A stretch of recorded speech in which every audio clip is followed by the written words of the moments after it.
Hello বন্ধুরা, এইটা হলো আমাদের আজকের সকালের খাবার। তো সকালে তো সিদ্ধ ভাত খেতে ভালোই লাগে। তারপর এইদিকে দেখো আলু আর কাঁচকলা সিদ্ধ দিয়েছি। তো আমি এই কাঁচকলা আর আলু সিদ্ধ দিয়ে চপ বানাবো। তো তার জন্য লঙ্কা কুচি, পেঁয়াজ কুচি, লবণ, হলুদ দিয়ে আলুটা মেখে নেব। তারপর দেখো তেল গরম করে চপটা ভেজে নেব। এই চপটা খেতে তোমাদের দাদাভাই কিন্তু খুব পছন্দ করে। এই চপটা কিন্তু আমার শাশুড়ি মা আরও খুব ভালো করে বানায়, খুব ভালো লাগে খেতে। আমারও ভালো লাগে খেতে, খারাপ লাগে না। তারপর দেখো এভাবে লাল লাল করে ভেজে নিব। তো চপটা ভাজা হয়ে গেছে। তারপর এইদিকে দেখো আবার ছোলা ভিজিয়ে রেখেছি। তারপর ছোলাটা ভেজে নিব।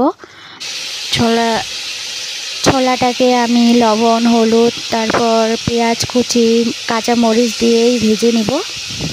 ভালো লাগে খেতে সিদ্ধ ভাত দিয়ে। দেখো ভাজা হয়ে গেছে, এখন নামিয়ে নিব। তারপর এখন ভাত খাবো দুইজনেই। 10টা তো বেজেই গেছে। এই ছোলা ভাজাটা তোমরা এমনিও খেতে পারো।